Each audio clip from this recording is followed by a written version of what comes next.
Hello friends, આજે હું લઈને આવી છું આલુ પરોઠાની રેસીપી। તો ચાલો બનાવવાનું શરૂ કરીએ। સૌપ્રથમ મેં કુકરમાં બટાકા લઈ લીધા છે। એમાં હું 2 ગ્લાસ જેટલું પાણી એડ કરી દઈશ। 3 થી 4 સીટી ન વાગે ત્યાં સુધી તેને બાફવા દઈશ। તો મિત્રો, તમે જોઈ શકો છો કે બટાકા બફાઈને રેડી થઈ ગયા છે। હવે એક બાઉલમાં હું બટાકાને કાઢી લઈશ। બટાકા સરસ રીતે ચોળી લઈશ। હવે આપણે સ્ટફિંગ તૈયાર કરી લઈશું।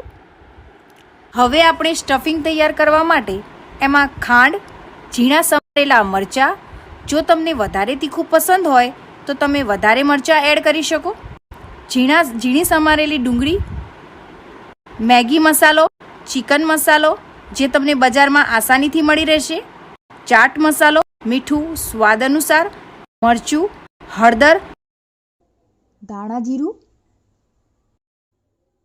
લીંબુ અને હવે ધાણા નાખીને સરસ રીતે મિક્સ કરી દઈશું। તો તમે હવે જોઈ શકો છો કે સ્ટફિંગ તૈયાર થઈ ગયું છે। હવે આલુ પરોઠાનો લોટ બાંધી લઈશું। મેં એક બાઉલમાં ઘઉંનો લોટ લઈ લીધો છે। એમાં મીઠું સ્વાદ અનુસાર નાખીશું। હવે 4 ચમચા તેલ લઈ લઈશું।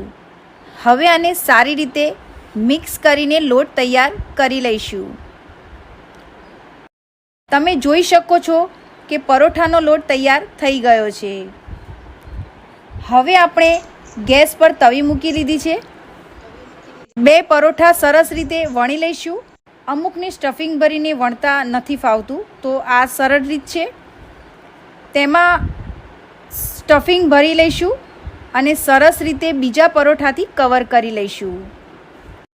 પછી તેને હળવા હાથે વણી લઈશું।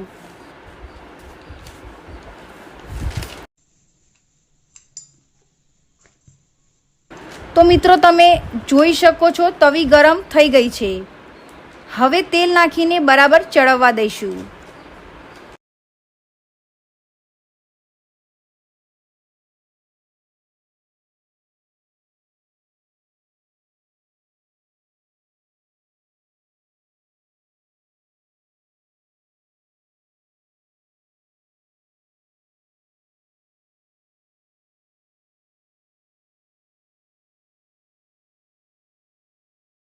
હવે આપણો આલુ પરોઠો તૈયાર થઈ ગયો છે।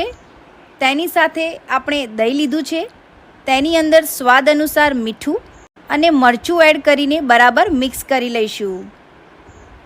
ફ્રેન્ડ્સ, તમને આ વિડીયો ગમ્યો હોય તો લાઈક કરજો, શેર કરજો અને સબસ્ક્રાઈબ કરવાનું ભૂલતા નહીં। અને હા, વિડીયો તમને કેવો લાગ્યો તે નીચે કમેન્ટ્સ બોક્સમાં જરૂરથી જણાવજો।